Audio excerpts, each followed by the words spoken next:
Okay. So like I said, today's notes are a little bit longer, but I think they're interesting.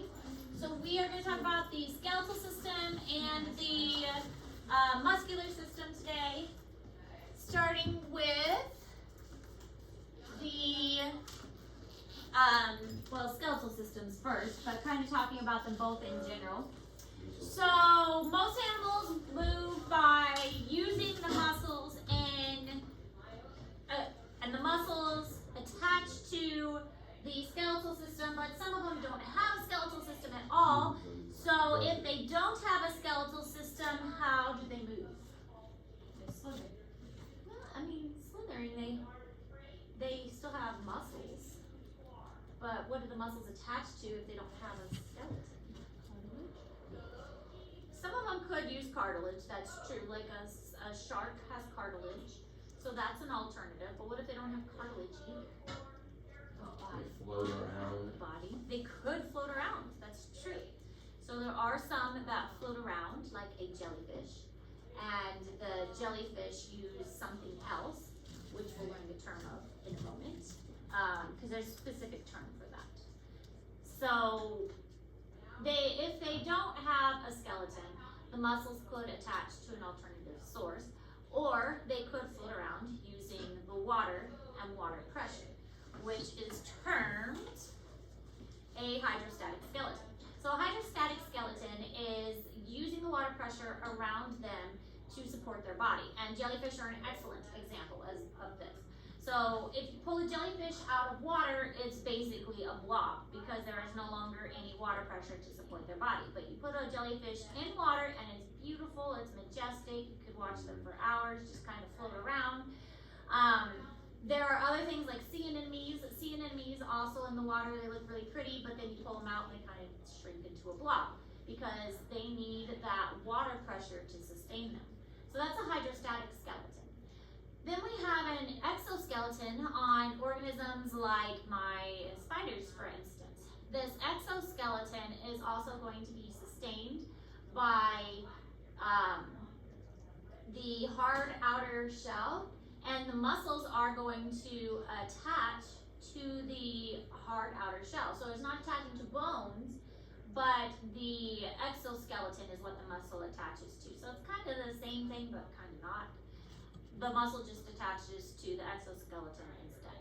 And then of course we have the endoskeleton, and the muscles are going to attach to our bones and use the bones as leverage to pull back, pull against the bones in order to make us move. So different ways, but still kind of the same idea.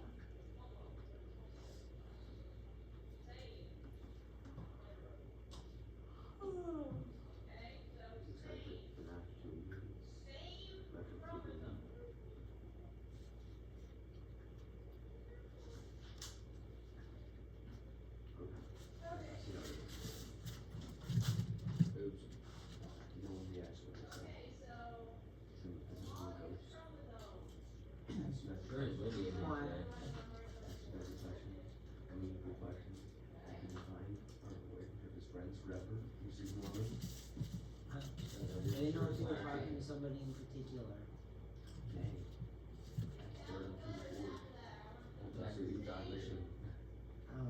Response from my companions, my amigos, my home slices. Stop staring at Nathan. Yet I had been forsaken by those I thought were You been what? I got the crack. What? Everyone's been absolutely. So I haven't seen the first one. What? I don't know. Well, it's just that there's so many other things I want to do, and I haven't really sat down and watched new movies in a while. I could have watched it when I was sick, but I didn't feel like getting up and getting it.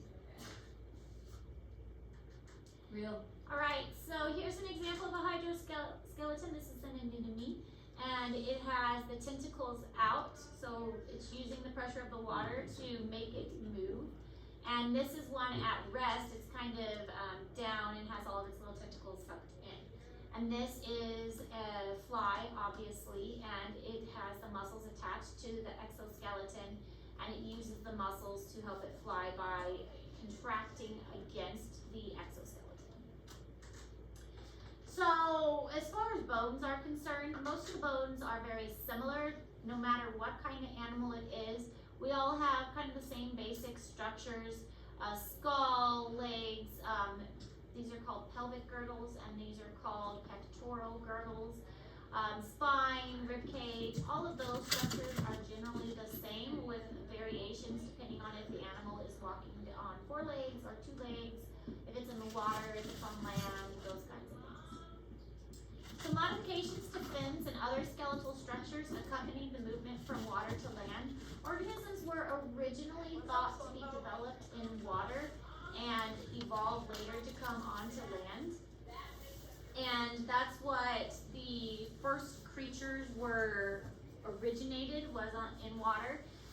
And if you do end up taking zoology, we start at the most basic creatures, the most primitive animals, and then we work our way up to the most advanced. So we are, in my regular zoology class, we are just now getting into mammals. And we started with sponges, which sponges, by the way, are the most primitive animal. And so we worked our way up from sponges and gone through all of them in the right order, and it's really kind of interesting because we do a lot of dissections, and we've been able to see how they have changed from a really primitive worm was the first dissection we did, all the way up into, we just did a bird dissection earlier this week. So looking at comparing the insides and how they've gone from, 2-chambered heart or no heart to organisms that have now a 4-chambered heart.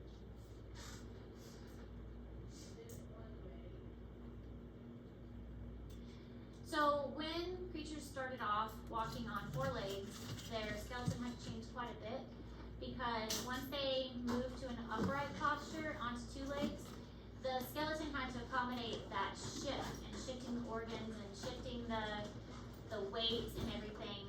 But it was a good shift because then it made it so that the hands were able to be used for manipulating objects. And before, the hands had to be used for actually like walking and moving around.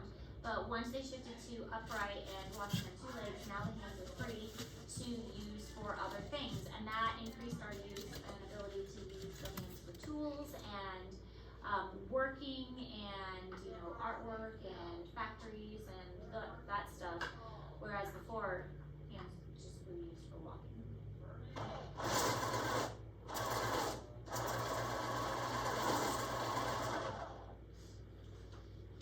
Can we go back for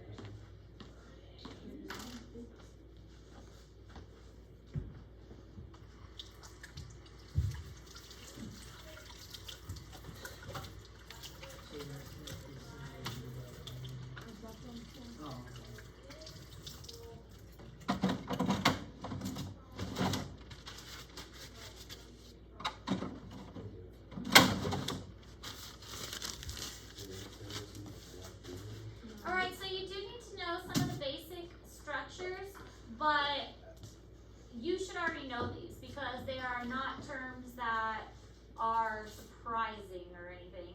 They're things that you should already know, like a rib cage. I mean, hopefully you know where your rib cage is. Yeah, right here.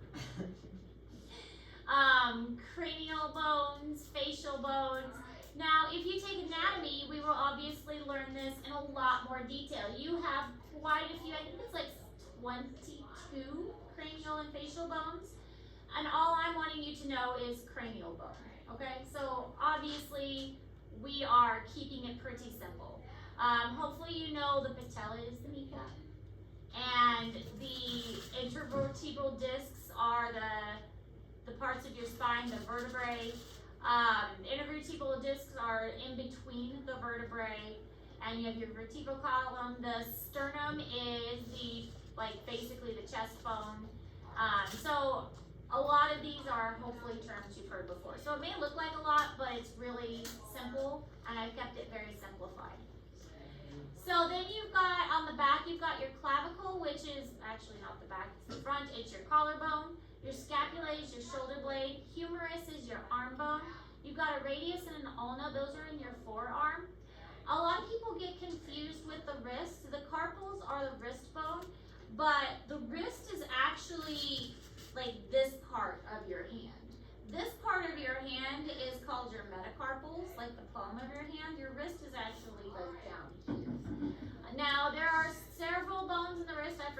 exact number, but I'm not expecting you to know the names of all of them until you get to anatomy, and then I'll teach you the names of them. And but the metacarpals and then phalanges are toes and fingers. Both of them are called phalanges. Just like the tarsals are the ankle bones, all of the ankle bones have a name too. And again, for this class, all you need to know are tarsals. But in anatomy, I'll teach you the names of the tarsals. Then in the leg, you've got the tibia and fibula. Your tibia is your shin bone, the one that, is really pokey and hurts if you bang on something. And then the fibula is right next to that. And then you have your femur, which is the largest bone of the body. You have your pelvic girdle, which has several bones in there. And all I want you to know is pelvic girdle for this class. Anatomy, they all have names. So see, it may look like a lot, but it's not that bad. So You know don't most take of them. anatomy. What? So don't take anatomy. No, see, everybody is scared of anatomy and physiology. But to be fair, it's one of it might be the only 200 level class. In college, so you know how in high school you have freshman, sophomore, junior, senior? Okay, in college they have classes that are 100 level, 200 level, 300 level, 400 level. 100 level is freshman class, 200 level is sophomore class. Anatomy and physiology that I offer here is 200 level class. So it's basically a sophomore college level class. So everybody complains that anatomy and physiology is hard. Well, it's because it's a sophomore in college level class.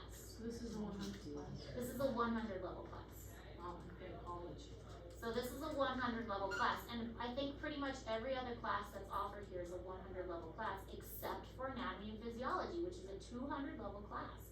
Everybody complains that anatomy and physiology is hard. Well, it's a 200 level class, people. It's gotta be hard. I'm starting to think college isn't for me. But yes, most of the college classes offered here are 100 level classes. Except for anatomy and physiology, it's a 200 level class, and everybody complains. It's supposed to be hard. Anyway. Bone matrix is a collagen, fibers, and mineral salts. So the bone is actually kind of flexible and kind of bendy. And then mineral salts actually make it kind of hard. So it's kind of got a little bit of give to it, but I mean, it's gonna break if you bend it too much. Bones break. But the bone cells, there's osteoblasts, osteocytes, and osteoclasts. Osteoblasts build, osteocytes are the cells, and osteoclasts cut. So when your bone is remodeling itself, which it does all the time, especially when an individual is growing, like little kids, their bones are growing constantly. So the blasts are restructuring the bone, the clasts are also restructuring the bone. The osteocytes are the little cells. And the reason that one's in bold is because that's the one I really want you to remember, and that's the one that's probably most likely going to be on your test, is what is an osteocyte. And that's the little bone cells. So that's why that one's in red and bold. So, the cells are like the finished thing. It's what makes the bone. Those are the ones that are actually making the bone itself. I thought that was the osteoblasts. They kind of restructure it. So they help to like build it and so the bone has to grow longer, right? Especially like in little kids, the bone is constantly getting larger and longer because that's how little kids grow. And their legs aren't always going to be this tiny. Their legs are going to expand.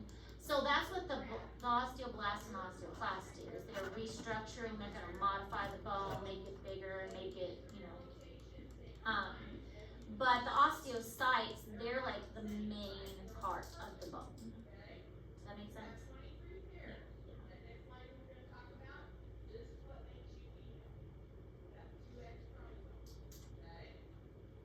And also, as far as like class levels, my PhD classes are level 600 and 700.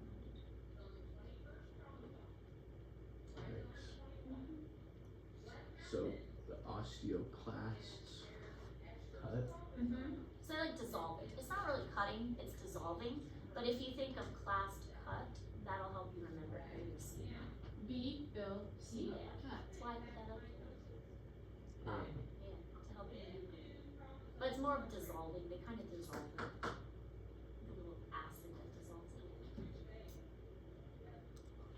Alright, so this is what the bone actually looks like.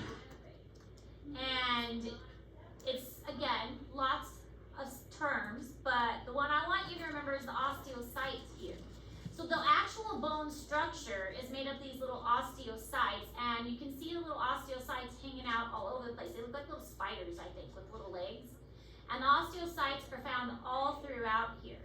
And they have little connections, like the little leg extensions, so that the osteocytes can talk to each other, because they're kind of isolated in their own little space. The space is called lacunas. They have their own little spaces, and they have the little legs that extend out. The legs are called canaliculi. But they have these little extensions, and they talk to each other with their little extensions, but each little cell is called an osteocyte. And so all of these, like these rings, which are called lamellae, are built by the osteocytes, and it makes up this part of the bone. Now, this part is the part that's restructured by the osteoclast and the osteoblast, because this is the part that does most of the growing. So the osteoclast will modify this and cut this away and dissolve this, and the osteoblast will rebuild this, whereas this mostly stays the same. Because this is the part that's going to grow and grow and grow, and this part mostly stays the same. Does that make sense now? When you look at the picture? Because this is growing and growing and growing, this kind of just stays the same. And this is where all the osteocytes are, on the sides here. The osteoblast and clast make this longer and longer and longer. And same on the other side. The other sides get longer and longer and longer too. So like adding on to the train. Yeah. And the middle stays the same. And this part gets bigger and bigger and bigger. So yeah, this part's getting bigger and bigger and going that way. This is called the growth plate. So that's where it's actually happening. This is all physiology stuff I'm giving you in like a 2-minute version. That's not good. You don't want to break the growth plate. That's the growth plate right there. It was just floating like, yeah. And that's where the growth plate's made of cartilage until you stop growing, and then the growth plate turns into bone. As long as the growth plate has cartilage, then you're still growing. So in little kids, this is made out of cartilage. And so this is where the osteoblasts and clasts are working. So they are extending this down, reshaping, lots of reshaping going on, obviously more complicated than I'm saying. And this grows and grows, and this is growing, and this kind of stays the same. And same over here, there's a growth plate over here. Extending this up, this goes up. Yeah, that's the very fast physiology. The interior of the adult femur contains yellow marrow, which is mostly fat. The bone consists of both spongy and compact bone tissues. Spongy bone imparts strength without much weight. Compact bone tissue resists mechanical shock. It develops as Haversian systems, many thin, cylindrical layers around interconnecting canals for bone vessels and nerves. The blood vessels at the center of the Haversian systems service the living bone cells, or osteocytes. Each living osteocyte is surrounded by hardened tissue that it secreted.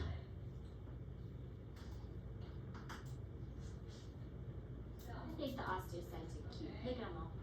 Little spiders. All of these little spiders. Alright, so these are the functions of the bone. Movement, of course, although they're not the ones actually doing the moving, they're being moved by the muscles. Support, of course, for the body. Protection, so think of the rib cage, and how the rib cage protects the lungs and the heart, just like the cranial bones are going to protect the brain. So some organs just need a little more protection than others. Mineral storage, phosphorus and calcium especially are stored in the bones, and sometimes our body will draw from that storage when it needs it, especially when women are pregnant. The babies will steal whatever minerals they need from the mother, and bones become very brittle during pregnancy. Blood formation takes place in the bones also. So bones develop from a cartilage model. When babies are really little, they have cartilage first, and then eventually it's going to turn into bone. Usually the vessel is going to go into the bone cartilage model. The vessel goes into the cartilage first, and once the vessel goes in there, it brings nutrients. and those nutrients start to turn the cartilage into bone and starts to ossify it, ossification. So once it starts to ossify, then you get your osteocytes going to work in there. Then you have your, these are called epiphysis, which is the outside. This is called a diaphysis, which is this. The epiphysis, which is the ends, are going to start to become ossified as well, but they have to have vessels flowing to that to bring them nutrients. So when they get a vessel, they're going to start to ossify, and that's where that growth plate is going to be in between them. So usually no bone formation until you get a vessel that goes in there and brings the nutrients. Then you can start having everything ossified. Pretty neat. And this showing the same thing. You get your cartilage, then you get a vessel in there. Once the vessel comes, you get your nutrients. Here's your growth plate, and the growth plate will start extending, and you have your osteoblasts, your osteoclasts that are reshaping everything, making it so that it can actually grow. This is an example of osteoporosis, which usually happens in older people, but not always. It can happen in younger people too. This is a normal, healthy bone. This is what a bone looks like if it has osteoporosis. Basically, the minerals have been removed and it looks very brittle and breakable. So, osteoporosis, brittle, breakable, and a much stronger bone. This is why, like, if an elderly person falls down, their bones are more likely to break. And usually the hip bones are the ones that break the most because the hip bones are very thin. And so if a bone is thin to begin with and then it loses that calcium and those minerals, then it's going to break more easily.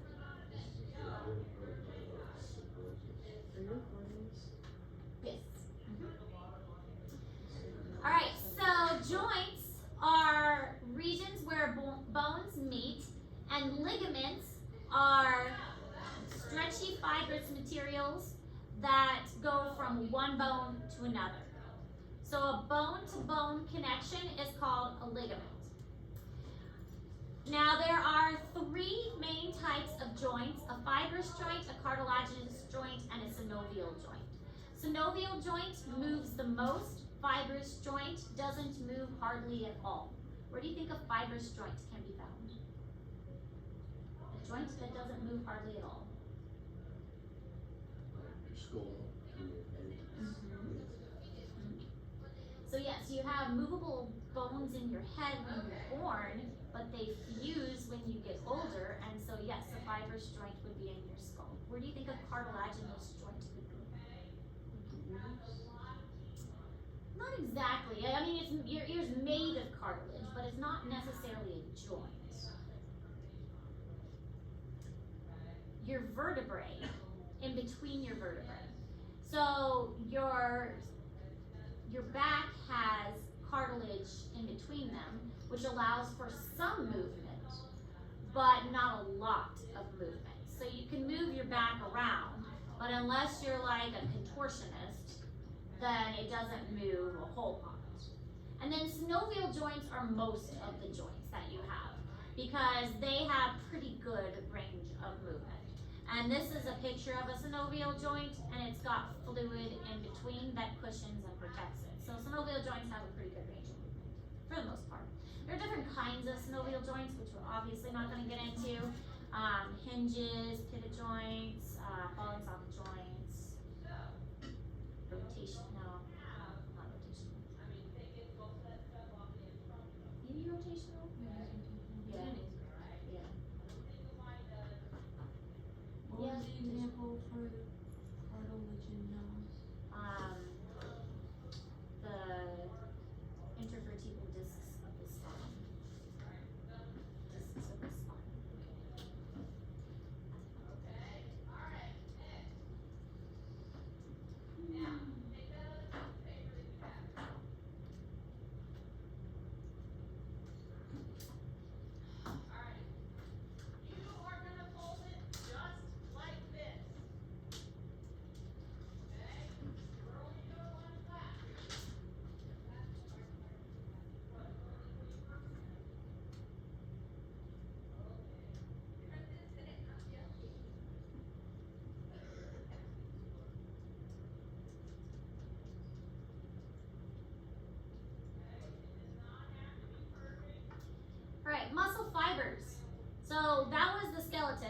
we're moving on to the muscles. Muscle fibers are long cylindrical cells with multiple nuclei. Specifically in this case, we're looking at skeletal muscles. We're not talking about cardiac or smooth, we're looking at skeletal muscles. They do have multiple nuclei because they need to be able to communicate and contract together as like one unit. You don't want your muscles contracting not together. Tendons are muscle to bone attachments. Now we mentioned that ligaments were bone to bone attachments. Tendons are muscle to bone attachments. Muscles can only contract and relax, they do not lengthen. We mentioned that yesterday. If I'm repeating it multiple times, do you think it'll probably be on the test? Yeah. Alright. Probably be on the test. Another thing that'll probably be on the test is the difference between tendons and ligaments. Tendons are muscle to bone, ligaments are bone to bone.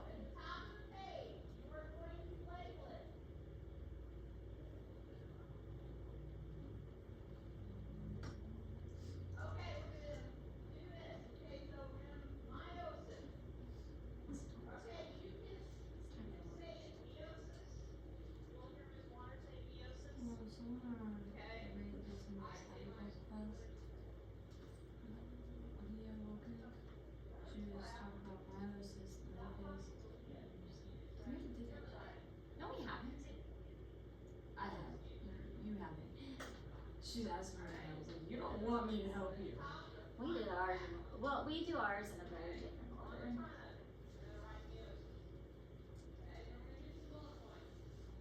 She couldn't remember the order of it. So I was like, What's PMAT? She said, it's what now? PMAT. I teach very differently. I like the way you teach. Easier to remember things. That's I try to make it easy to remember. I had to go jump in for Miss Hackapaw last week because of some of you were here. Yeah. Yeah, and I put PMAT on the board, and the students were looking at me like I was crazy. I'm like, I PMAT C, and they're like, what? I'm like, I PMAT C. Interphase, prophase, metaphase, anaphase, telophase, and cytokinesis. And they're like, what? I PMAT C. That's how I teach it. Yeah. She ended up writing my animal book. I PMAT C. It's easy to remember that. I PMAT C.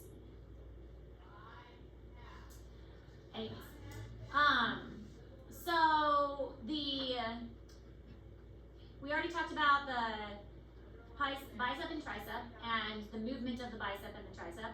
And so the bicep contracts when the arm flexes, and when the arm extends, that's actually the tricep that is contracting. And they just do opposite motions of each other. So most of the time for any muscle movement, there are muscles that are working together. Sometimes it's a group of muscles that work together. There's actually more than just a bicep in the arm. There's a brachioradialis and a radialis and all kinds of muscles. It's just the bicep and the tricep are the most frequently mentioned ones here. So you do need to know muscles as well. Again, it looks like a lot, but a lot of you are also in sports, or at least have been in gym, or at least have been in a health class, so you know these muscles, so don't panic. Okay, so we've got, whoa, don't do that. There we go. We've got the tricep, and then the pectoralis major. Serratus anterior are here on the side, and they're called serratus because they look like the serrated edges of a knife. We have external obliques, and then the rectus abdominis, and then the adductor longus. So these are the adductors, adduct the legs. Adduct means bring toward the body. You're adding them to the body, like add. So you're adding it to the body. Sartorius is this fun one that comes here. It's rotating the leg. Quadriceps, our quads are here. There's a whole quadricep group.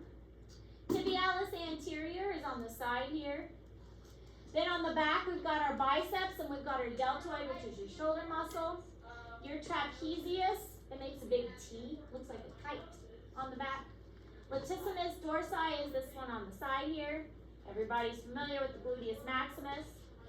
You've got bicep femoris, and then you have your gastrocnemius, which is your calf muscle, and then your Achilles tendons, which connects the calf muscles to the back of your foot. We need to know all these muscles for the test. You already know these muscles. Well, we the need to know where scientific they are. name. Yes. But you already know these muscles. Well, I knew. I'll remember the gluteus maximus. That's probably the only one I'll. You know these though. We need to know the names of the muscles. Yes. I don't even know something. But you know these. Okay, but I need to study. Yes, but you already know them. Yes, you do. No. That's not how muscle doesn't know. I didn't even learn some of these in athletic health and wellness, and we learned like 25 of the major muscles. These are the major muscles. I didn't learn some of them. You guys. If it helps, I'm This not is worried about posted, them. right? It's already posted. But to be fair, there'll probably only be 1 or 2 questions about them. So I wouldn't stress too much. 1 or 2 questions, let's list all of them. Do we need to There's label gonna all be- of these muscles? No, you're not going to label all of them. There's going to be 1 or 2 questions. Maybe. Like, Yeah, give me 1 an or 2. example. What is this one? Can't read that, I have glasses. Take a while. I see Dory. That is all I see. Your dorsal fin.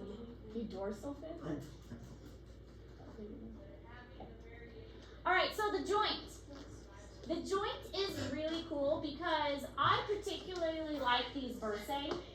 The bursae, I think, play a really important role that is underrated because when you have 2 ropes that rub against each other, what happens? You get hot.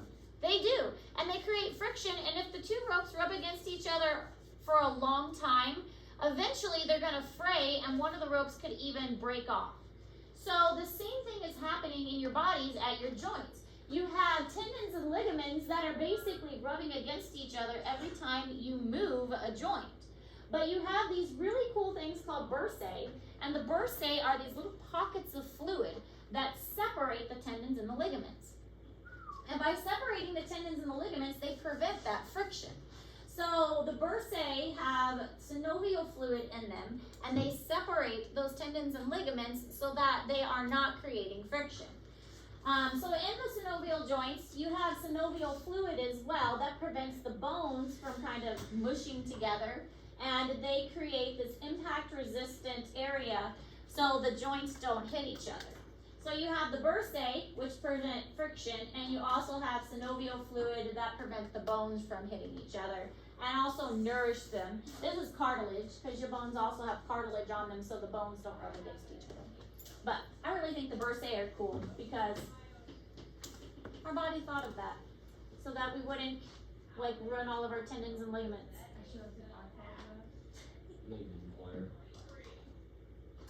Alright, so a skeletal muscle fiber is made up of many myofibrils. Again, it's like bundles of bundles of bundles. We have a myofibril, then we have a bundle of those, this is the cell, then you have a bundle of those, and you have a bundle of those. Really kind of like, let's just make lots of bundles. And because scientists like to name everything, if you haven't figured that out, this has a wrapping around it, and the wrapping has a name. And then this has a wrapping around it, and the wrapping has a name. So the bundle has a name, and then this membrane has a name, and then this bundle has a name, and this has a name. They all have names. Everything has to have a name. I would need to be adopted. Everything's got a name. You guys remember Anna and Waylon Frost? Yeah. I saw a picture of Waylon Frost on. Massive. Yeah, he's huge now. Yeah, I used he's to talk to swole. Anna. He looks like, She wore a dress to school. Tyler. Do you remember Tyler Willix? But like bigger. Have you guys ever seen Anna in a dress? I don't. When we were in like kindergarten. I remember when she was in a dress. I saw wheelchair. picture, she was dresses in a heel. I was like, I've never seen her in anything. She was most definitely tomboy, all tomboy. Okay. Okay. I'm just. I miss Anna. She was really funny. Yeah. I played Fortnite with her. Me too. Me four. Alright, so just another example of Not bundles easy, of huh? bundles of bundles. Can you put a bundle of It is, it's lots of bundles. So this one is the functional unit of a muscle. It's called a sarcomere. A sarcomere is what actually makes the muscle contract. So it's got lots of names. You don't need to know all the names. But when the sarcomere contracts, sometimes when you squeeze your muscle tight, you literally cannot squeeze your muscle anymore. That's because you actually can't squeeze the muscle anymore. I mean, it can't get any tighter. The pieces cannot get any smaller together because these areas, these are actin.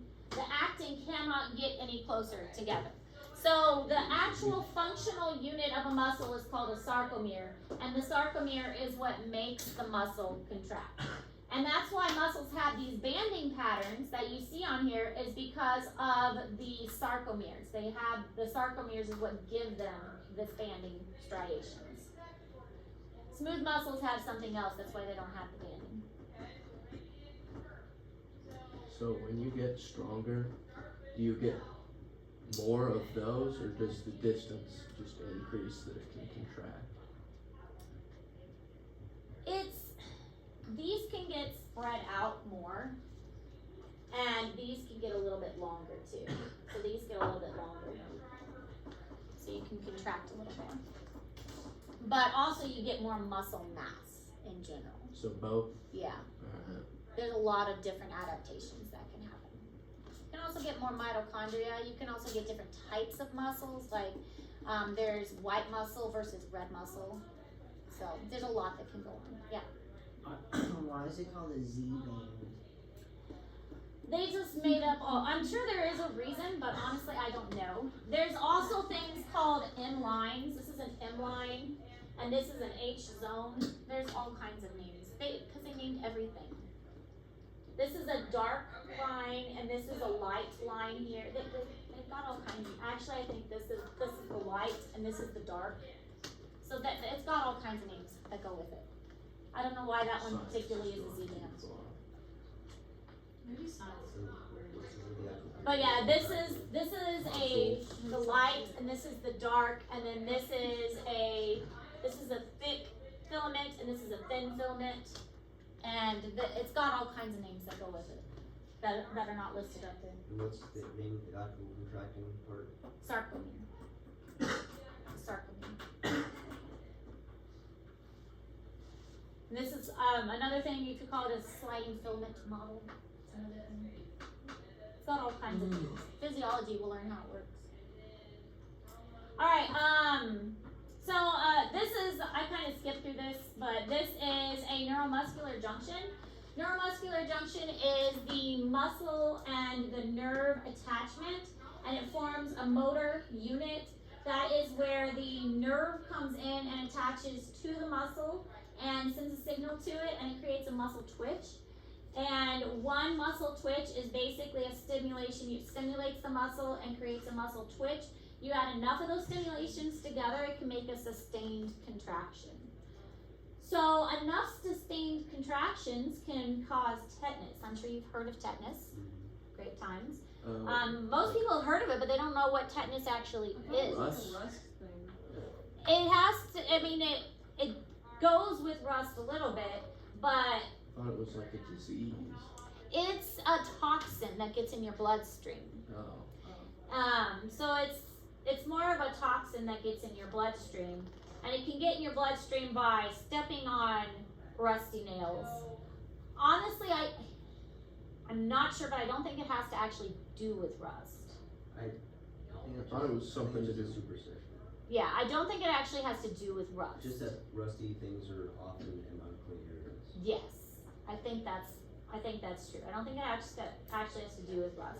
But tetanus, most people don't actually know what it actually causes to happen. It causes your entire muscle system to lock up and not be able to relax. It causes all of your muscles to contract and not, like, you physically cannot relax your muscles. They just are maintained contraction. That would hurt, I would imagine. Imagine how much energy, because you know when your muscles are contracting, it takes energy, right? So imagine not being able to release that energy. And your muscles are just constantly contracted. It would be exhausting. Just eat more. Just eat How more. do you get But food in you your mouth? can't, your muscles in your jaw are contracted. Have someone feed you. How? How do you, how do you I mean, swallow? maybe through your nose, like a tube through your nose. So how do you swallow? But yes, if all your muscles are contracted, would your stomach be able to contract? No. I don't know. Peristalsis? Jeez. You would die of starvation and dehydration. You probably Die just of die of tetanus. energy first, because you run out of energy. Yeah, I think Yeah. when you get tetanus. What? What I always believed was there was like a microorganism I thought it was that like a- produced a toxin that made us contract. That may be right. I'm not sure honestly, but that sounds right. Jeez. I don't think it's actually rust. So this is how the contraction works. You have a stimulus that causes the contraction, your muscles contracts, it reaches a peak, and then it relaxes. However, if your body keeps sending signals to contract and you don't allow yourself to relax, you can actually increase that contraction. So this is like if you're doing, what's it called in gym when you do, like you don't allow yourself to relax between, Superset? sure, I don't know, but when you don't allow yourself to relax and recover and you make yourself keep pushing. Sure, I think it's isometrics. Isometric. Like a hold. Yeah. You don't allow yourself to relax and you keep pushing, that makes your muscles work even more. That's basically what's happening here. Now if you do that too many times, your muscles don't have any control and they just maintain that contraction. Is that why, like, sometimes cramp? after sprinting, like, my butt hurts, or like, it just feels like I can't relax? Yes. Is that like, but that would go away, right? Eventually, Alright. if you allow because eventually your muscles would run out of energy. Which Right. brings us to the next thing, which is how do your muscles get energy? Oh no. This again? What do you mean this Probably again? left this fine. I feel like we've already gone over this. Well, like, that's why we're concept. not doing a whole lot. Aerobic and lactic fermentation. Your muscles need a lot of energy. They need a lot. So we can do aerobic or lactic fermentation. And we all love lactic fermentation. I've heard Logan loves that.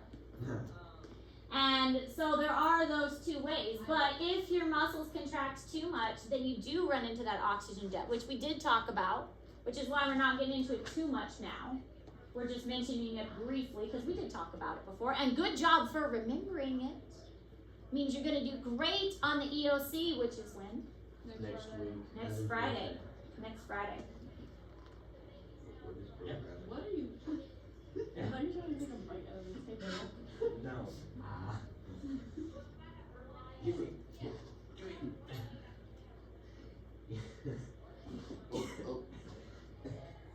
Jeez. And then the next slide, I don't think you have to write anything down, but I wanted to show you the picture that was on it because you'll find it interesting. Let me write first.